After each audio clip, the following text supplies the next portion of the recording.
Hello, good morning, good afternoon. Hi, we are all eagerly waiting for your case. This is Anil Dhal, Dr. Bali here, and we have a whole host of people who are waiting to see what you're doing. Okay, good afternoon, Dr. Dhal, Dr. Bali, Samir. What we did in the morning, we did a case of acute lower limb ischemia who had a systemic sclerosis. She was on prostaglandin drip. She had a digital gangrene, and she was for an amputation.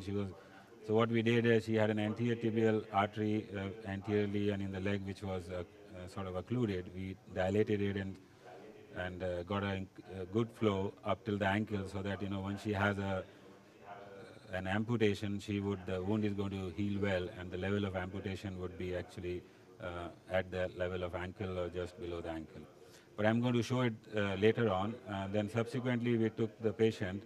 Now this is a 71-year-old patient who is a diabetic, had a coronary artery bypass surgery done in 1994. And this patient had a Lima graft to the OM and a Rima graft, which was a jump graft to LAD and right coronary artery. And he's a diabetic, he developed chronic renal failure, and subsequently he had a permacath put on the right side. And the permacath stayed for about 4 months, and then it was taken out because of malfunctioning. And now he has a dialysis cannula put in the month of May from the left subclavian vein. And recently, he had a multiple AV fistulas which were made, and all the excess sites were sort of exhausted. Then finally, the surgeon got an AV fistula made in the right, from the right brachiocephalic brachial artery and the cephalic vein. And then subsequently, this patient, after the surgery, 20 days after the surgery, developed huge edema in the right upper limb. So our clinical diagnosis was that there is some outflow obstruction. This was told to the patient before the surgery, that if there is an obstruction or a stenosis, which usually happens after prolonged indwelling catheter into the subclavian veins and the superior vena cava, then the limb may get swollen. So I'm just going to show you the limb of this patient. Mr. Hemant, can you just lift up your hand? I hope you can see the swelling in the right upper limb. Just show it here. And this is a huge swelling. The patient has got a large amount of pain. He takes a lot of painkillers, and he's come to me for uh, endovascular management for this. So with this history, I'm going to take you through the angiograms and then take your opinion what we should do after this. Okay, can we have the first angio? Can you see the angiogram? Hello? Can you see the angiogram? Yes, we can see that. Okay, so this is the left coronary artery shot showing occlusion of the circumflex artery and the LAD beyond the diagonal. This is the right coronary artery, which is diffusely diseased and distally occluded. You can also see a dialysis cannula, go back, a dialysis cannula which goes from the left subclavian vein all the way to the innominate and the superior vena cava going into the right atrium. Next. And this is the Lima graft, which is anastomosed to the circumflex artery, which is like not a very usual phenomena. Next. And then we go to the right innominate artery injection. This is a very tortuous innominate artery, and there is a tortuous origin of the subclavian also. Next. And this is the vertebral, the Rima, and the subclavian artery. Go to the Rima injection. So I'm going to show the Rima injection to you and then come back to this. Okay. So this is a Rima injection, selective Rima injection. You see that the Rima is occluded at the site of anastomosis, and it doesn't flow into the LAD, it doesn't flow into the right coronary artery. So this is a very unusual sort of surgery. I don't know why it was done, but this is the old story of 1994. Come back to, okay, come back. Back. Okay. So come back. So then we got our catheter into the brachial artery, right brachial artery, and you can see that the AV fistula, which fills up the veins of the arm, then drains into the right subclavian vein, and then there is an outflow obstruction. I'll show it to you again. Display it again.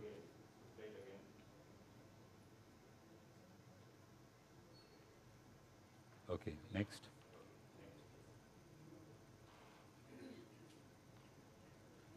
Yeah, next. So this is a digital subtraction angiogram showing the same thing. There is an occlusion of the right innominate vein, and the place it joins the subclavian, the superior vena cava. This is a total occlusion with a very narrow, some sort of a nipple sort of a thing, which I think it should be easy to cross. And we intended to open this stenosis. This would relieve the patient of the arm edema, and probably this site for the AV fistula is going to work for dialysis for a longer time. So just hold on, go back. So I'll take the opinion of the panel and the opinion of the people sitting there. We do a lot of these cases at our institute because we have a very active transplant and a dialysis program running here. And a lot of patients get into these sort of problems, and we have been helping them with getting the access sites or opening the distal, either the inflow vessels or the outflow vessels. So I'll take your opinion and then tell you what we did and what we are planning to do now.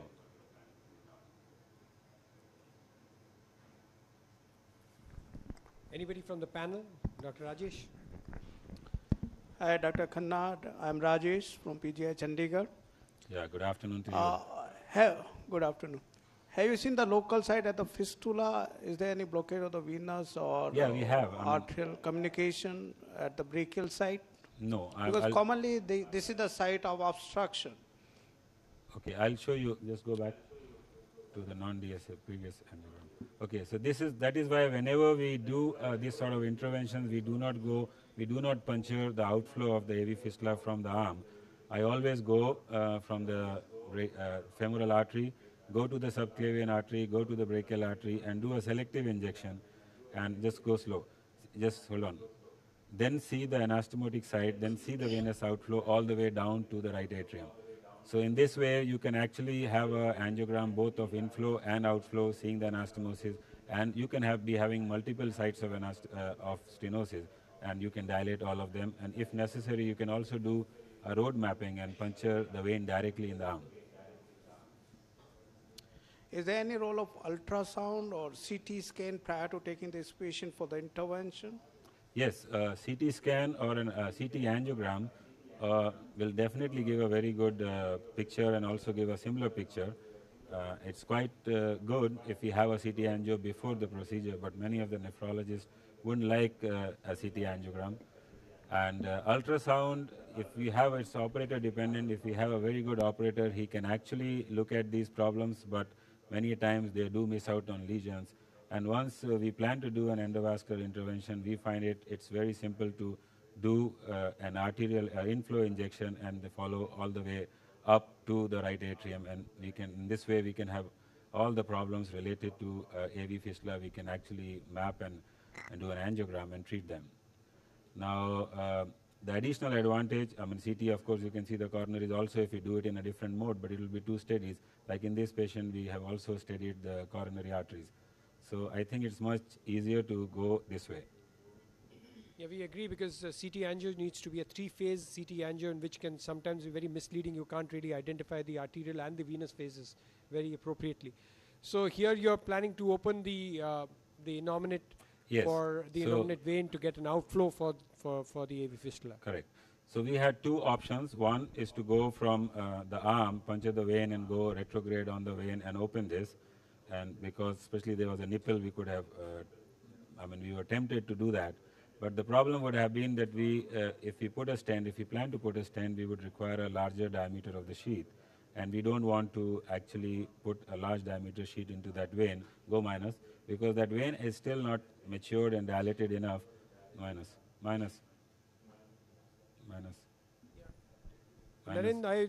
because we have a lot of fellows here, right. So can you spend 2 minutes and trying to explain the natural history of an AV fistula to them?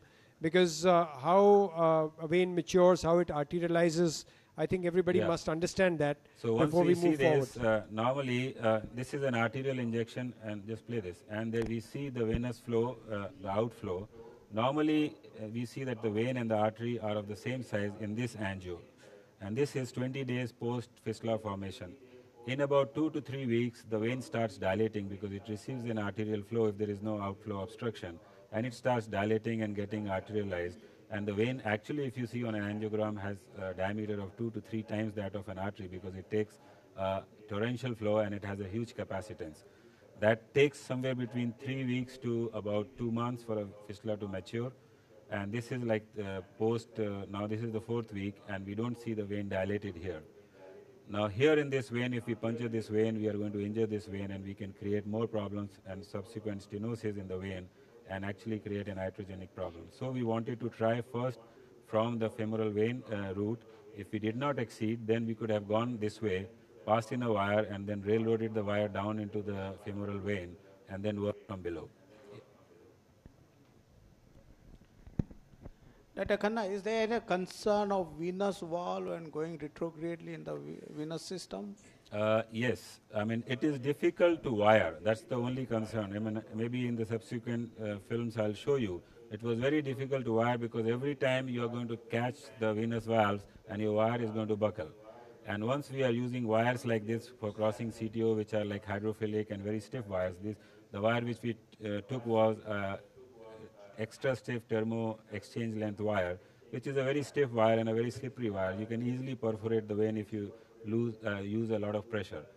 So normally what we do, we try to get into the vein after crossing the occlusion and try to make a loop and very slowly try to engage and disengage the valve and try to get in. Sometimes we also squeeze the arm so that the valves open and then try to slip in the wire. And this is a technique which is quite successful in getting the wire across. And once we have a wire, then the putting in a balloon is not a problem. So I think we should go ahead go now. ahead. You can Okay. show us the case. Next. Okay, so we went from below, and this we passed in a wire. We could go up from the subclavian vein. We tried to pass in across this total occlusion with the help of a super stiff thermo wire. We are trying, and we could get to some extent. Next. Next. Go next. Okay, and then we could get the wire across the lesion. We passed in our diagnostic. This is a 5 French diagnostic right coronary catheter from Cordis. And then once we could go there, now we are sure, we took out the wire, we are sure that we have crossed the total occlusion. We are beyond the total occlusion, and now we should wire it again. Because there was a possibility that when we were opening this, we could have got subintimally or perforated the vein. Now once we are sure and we know that we have come back to the true lumen, we are now going and wiring it again. Next, please. Till that time, we have kept the catheter in the artery so that in case we need a retrograde injection to know our direction, it should be there. And after that, we have taken out this catheter. So now you see this wire goes easily up to this position. Next. And then we pass our catheter all the way beyond, and now you see the wire doesn't go, and it sort of next. No, go next. Last view. Is the last one? Okay. So now what we have done, come back, eye down. So we are here, and we have passed our wire. If you see the tip of the wire, I have made a loop, and then we go in, crossing each and every valve. It is easy. Once you have a loop and you squeeze the arm, the valves open and this loop can actually change. Now what I did, which is not recorded, is we changed the thermo wire with an Equatrack wire. We passed in the catheter and then changed this wire with an Equatrack wire, which is more stiffer and more user-friendly than the stiff thermo wire. Just hold this. So now I'm going to take out this catheter. Come back. Show the catheter. So I'm taking out the catheter and taking a balloon now, which will be to start with a 5 into 40 millimeter balloon from Cordis to dilate this lesion. I purposely don't want to stent it. I mean, I'll take the opinion of the panel also, whether they would like to stent this lesion or just balloon and try a balloon first and leave it at a balloon stage.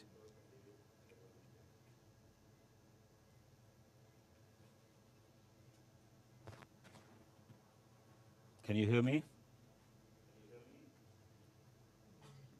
Everybody's watching you, don't worry. Okay, so what is your opinion? You want to balloon this only or think of a stenting after See the balloon results. Okay. Hold the wire. Don't pull the wire. Don't pull the wire. It's a slippery wire. He's दिखाओ already distal wire. taken the balloon.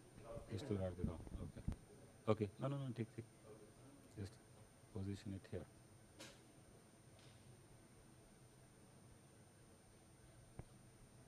This is a 5 into 40 millimeter balloon, and I think this should be fine. Okay. Go. With me, I have Dr. Abdul Malik, who is my associate, and Dr. Manish Jain, who's incidentally done his training from Ahmedabad, and Mr. Shyam, who's our chief technologist, and Sister Aparna. Okay, so this is a 5 millimeter balloon at 7 atmospheres, which is the nominal pressure for this, and we are going to keep it for about, we are at 8 millimeter now, we are going to keep it for about 1 minute, so that, whatever fibrosis is there, it should break. Dr. Khanna, is it a compliant or non-compliant balloon? This is a compliant balloon. Just have a look at it. Most of these lesions are fibrotic and very tough, and one do need to go ahead with a non-compliant balloon, especially at the anastomotic site, But this is, site if must you be see, less we are fibrotic. still quite undersized as compared to the normal vein diameter at that place. This is 5 millimeter, no? Get me an 8 millimeter balloon after this. So, I mean, this vein, I think, should be easily taking a balloon of 10 to 10 millimeter. So, we will do a serial dilatation with 5 and maybe then 8 and then 10 and then see how it behaves.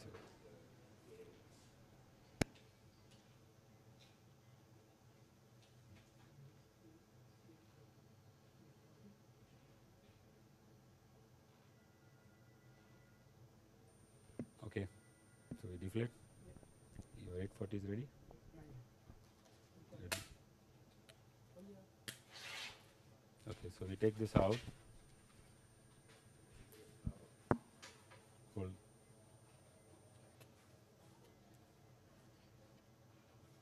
Don't push. Again. Okay, get me a 8 millimeter balloon. इसके बाद I would be needing a RCA guiding. Flush. Okay. So this is a 8 into 40 millimeter balloon from Cordes, the Aquatrack balloon. OptaPro, I'm so sorry. Aquatrack is the wire.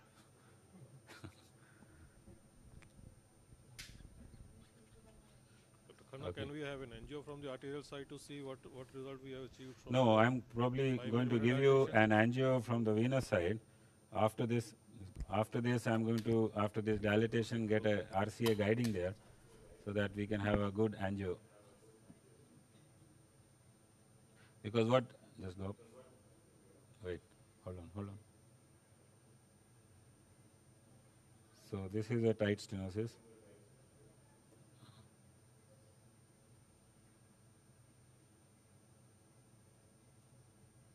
Didn't break, no? So we'll keep it for some time and then go up with the pressure. Let's show this. Same coronary, we go up and down on the pressure and then try to open it. Okay. Dr. Anil, see, the thing is, this is one of the preventable problems actually. See, if you look into the reasons why these blocks occur at these particular sites, see, it is usually the previously placed catheters in the subclavian vein which leads to these problems, occlusions over time. In fact, it appears mandatory that a MR venogram should be done before a fistula is created on the ipsilateral side. So the surgeon who does this fistulas should study the subclavian veins before putting in a fistula, because Go forward. No? these are the previously placed But then we have to be dialysis sure that we catheters. don't And in fact, they have done a comparative study beyond of the various dialysis catheters. I think The that's double fine. lumen catheters, the single lumen catheter, versus the PTFE, polyurethane versus the silicon. In fact, they have shown clearly the IJV catheters, before they place the fistula, when they do dialysis with IJV versus subclavian, they have seen that the occlusions are less common with the IJV, number one. Number two, the silicon tube catheters carries lesser risk of long-term occlusions. Number three, PTFE and polyurethane and the double lumen catheters have higher incidence of occlusion. So the points to be noted are the surgeon who creates this fistula should study the anatomy of the subclavian vein before he goes in and puts a fistula. That is the point I wanted to make. It's very important because it's a preventable problem. It's an excellent point, but you know, many patients come to us who have multiple fistulas which have been created, and they actually, I mean, there's not been a careful analysis of inflow and outflow. There's not just the outflow, you should also actually examine the inflow when you plan AV fistula procedure. At what pressure, Dr. Khanna, you are inflating the balloon? I'm at 10 atmosphere right now. This is a 8 millimeter balloon at 10 atmosphere.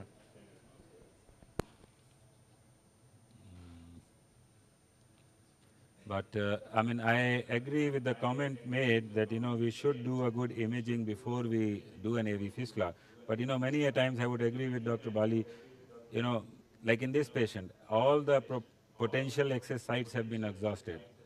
And now this is the last thing which was left. And yes, the only thing, if the surgeon knew it before, we could have dilated it and then he could have made a fistula and the edema wouldn't be there.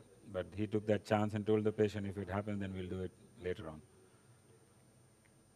I think we have done about 2 minutes dilatation. I think I will stop here.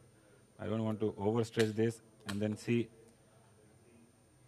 on an angiogram how it looks. Okay, get me the guiding catheter.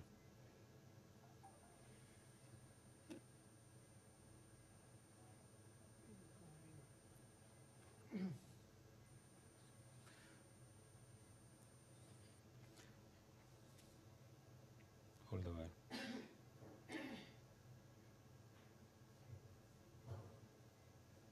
Hold it. नीचे दिखाओ कहाँ है? Actually, dialysis Balloon access कहाँ है? site management in नीचे our दिख- country as a दिखाओ. whole is still very Floor. poor, because when you have a problem with a fistula, we never look at Yeah. what the problems were. We tend to revise it more often than not. So it's I'm glad this What case are you is doing? being shown in a live transmission.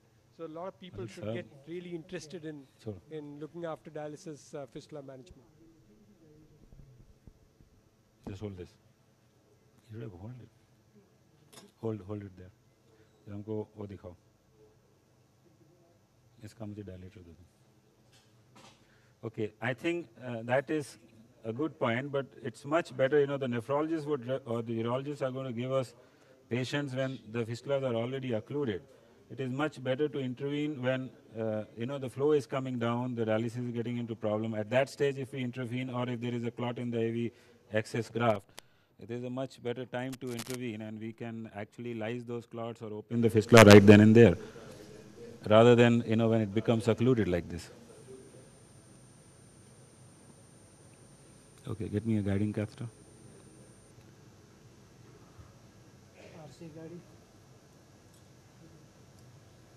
RCA guide.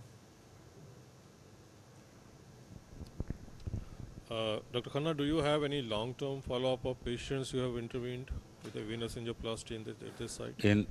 Yes, we started this program about 2 years back. And you know, the different type of problems we encounter, right from occlusions to stenosis to multiple outflow obstruction or inflow and outflow obstruction. What we have seen that if we do a balloon dilatation, most of the times these things do work for 6 to 8 months, and then subsequently there is a restenosis again, and we need to either redilate or put in a stent.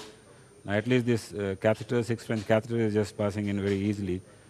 And we actually, if we do keep these patients under surveillance, and whenever the flow goes down or the edema develops, we take these patients back for a redilatation, and they do well. I mean, we have got patients doing well for 2 years based on this strategy, but some of them do not come to us, and we do not know what happens, you know.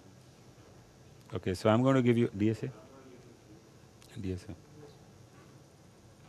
Mr. Hemant, you just have to hold your breath when I tell you, okay? Okay. Center karo.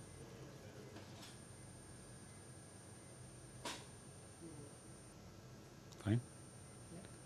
Ready? Okay. Ready?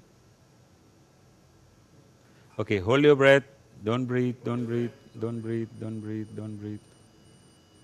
Okay, so this is what we get now.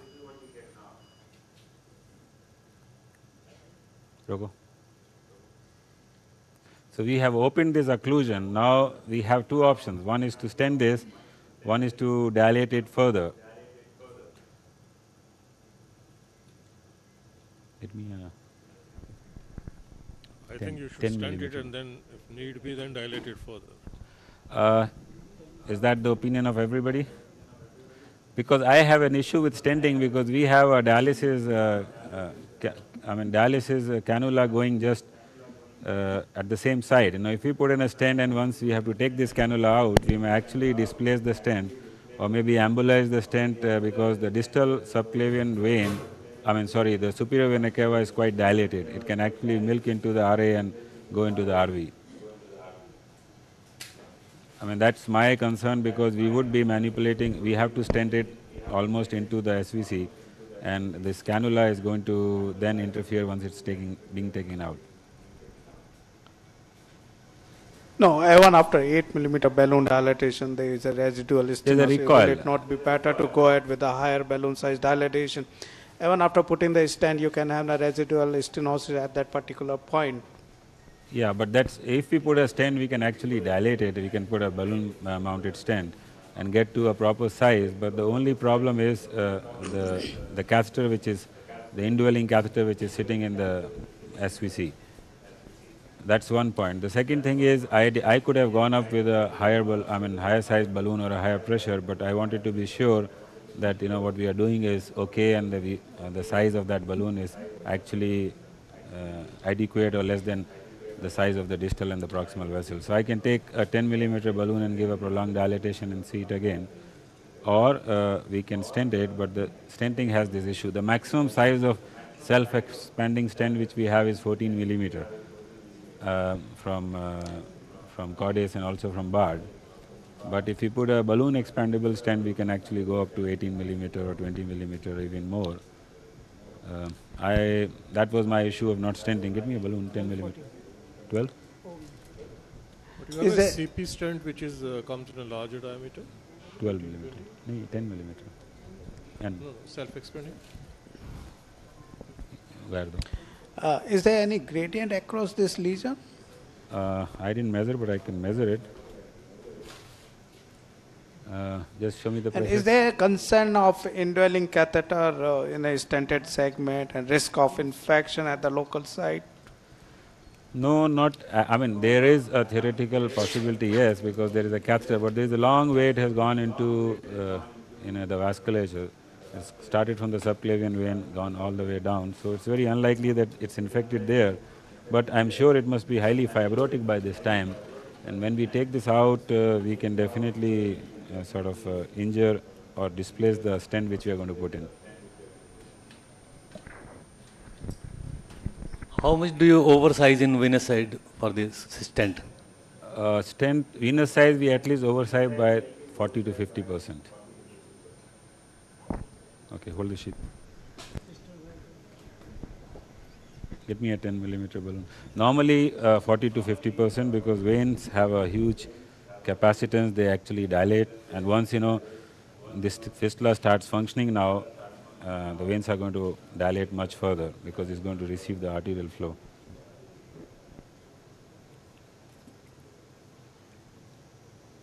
So now I'm going to use a 10 millimeter balloon, and I believe I'm going to give a higher pressure. It's a compliant balloon, it should go up to 11 millimeter, and if I get a good result, because I measured the gradient, not a pullback, but otherwise there's hardly any gradient. But anyway, I'm going to check it after as a pullback later on. Just 1 second. We'll go.